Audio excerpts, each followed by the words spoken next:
Well, I'd really thought we were making some progress because the Black Lives Matter madness that came to this country, of course, it came from the United States of America. And this is why when I first saw it, I tried to ring alarm bells. I tried to tell people this is Marxist, it's anti-capitalist, it's extremist, it wants to bring down society, but not many people then were prepared to listen. The changes that are now going on through British sport are huge and very, very welcome indeed. Wilfried Zaha, Crystal Palace star, superstar, he said that to take the knee is degrading. He'd rather stand tall and proud, and I agree with him. And what about Lyle Taylor from Nottingham Forest? Listen to what he had to say to Nick Ferrari on LBC the other day. I took the decision because I felt that enough was enough. Not enough people have looked into the organisation that has kind of brought this all to the fore. Now, I said before that I agree with the message that Black lives do matter and something needs to be done about that to actually push the message that the racial inequality and the societal injustice needs to stop. But by the same token, we are hanging our hat on a Marxist group who are simply, they're looking to defund the police. They're looking to use societal unrest and racial unrest to push their own political agenda, and that's not what Black people are. We're not a token gesture or a thing to hang your movement on just because it's what's powerful and what's going on at the moment. When the things they do and the things they're known for have become more commonplace and more, I suppose, become wider knowledge, we're still having them forced down our throats. Still. Do you think, and I don't want to be rude, but when you and the other 10 blokes from your team and the 11 blokes from the other team take the knee, do you think, particularly if they're white fellas, do they have a full appreciation of what they're actually doing, Lyle? No, but I also feel sorry for them on the other hand, where even if they knew and agreed with what I'm saying and what other Black players are saying, they can't not take the knee. They cannot, a white player cannot stand there and say, I'm not taking the knee. Well, I tell you what, this guy really gets it. And Lyle, I'm suggesting when you're done with football, you better get into politics because I think we really, really need you badly. And other clubs have gone even further. Indeed, Brentford, another championship side, and Ivan Toney, their star striker, he said, I feel we're being used like puppets. And I tell you what, mate, you are. Everybody is, cricket, rugby, football, they've all been used as puppets by an organisation that actually wants to widen divisions in society and not to heal them. So that's good. And indeed, the Scottish rugby team, 15 of them, when they played against England, it was only 4 of them out of the whole team that took the knee. So I thought things were getting better. But I said at the beginning that most of these things come to us from the United States. And it wasn't, of course, just the sporting world that lost its marbles over Black Lives Matter, that stopped being objective, not about the aims of justice, about the aims of fairness in society, but lost all objectivity in terms of who the organisation was. But corporate companies, they went down the same route as well.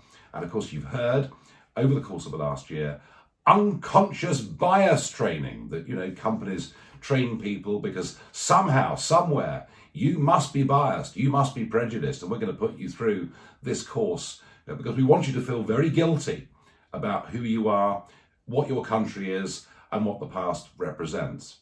Well, I was hoping that perhaps we'd reach the peak of this madness, but I'm afraid not.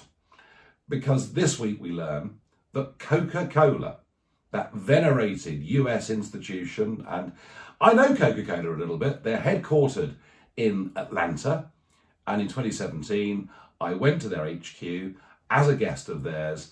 I gave a presentation to some of their managers, really talking about global trends in politics, and I was very struck what a nice working environment it seemed, and of course what a hugely successful company it's been over all these decades. But Coca-Cola, of all people, have now clearly lost their marbles because they're now putting their staff through compulsory training how to be less white You think I'm making this up?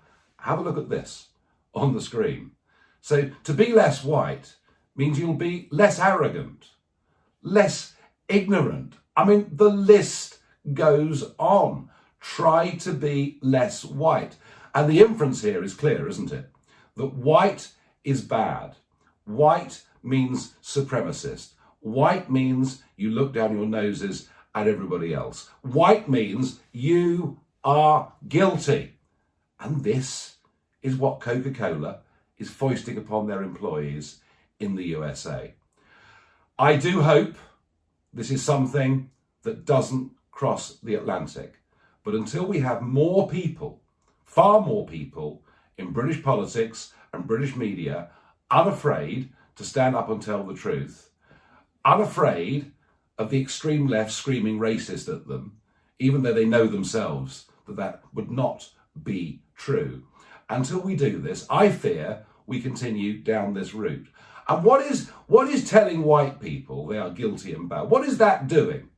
Do you think it means that white people who are exposed to this suddenly think, yes, I must become a better person. I must make sure I exhibit within myself no prejudice towards anybody? Or does it actually make white people really, really angry and actually make them feel that society is now more divided than it ever has been? And that's why we need the heroes like the Lyle Taylors, like the Wilfred Zahas, because these are prominent black people in British society with big fan bases, prepared to stand up and tell it as it is. You know, if you think about people who have been great campaigners for a fairer, better society, I guess Martin Luther King has got to be pretty near the top of that list. And that famous speech, you know, the I Have a Dream speech, and what an amazing orator he was. But Martin Luther King says in that speech, I want my 4 children to be judged not by the colour of their skin, but by the content of their character. And he's right. Sadly, those now 60 years on that have inherited his position as being those that are campaigning for justice, fairness and equality, don't want our children, our young people to be looked at purely on character, honesty, integrity, intelligence. No, they want us all to be divided up into different groups based on race, gender and sexuality. And all this is doing is driving society apart. And I think we should all just reflect on what Martin Luther King was fighting for, and we should commit ourselves when we are confronted with this nonsense, when we are told we must atone for the past, we must confess our guilt simply because we're white or any other colour or any other faith. We've just got to say enough is enough. And we have, over the last week, we have been told that the government are going to start fighting cancel culture in universities. Well, I very much hope that's not just words. I very much hope that they do. But we also need cabinet ministers to stand up and say that all of this, from unconscious bias to now being urged to be less white, needs to end pretty damn quickly.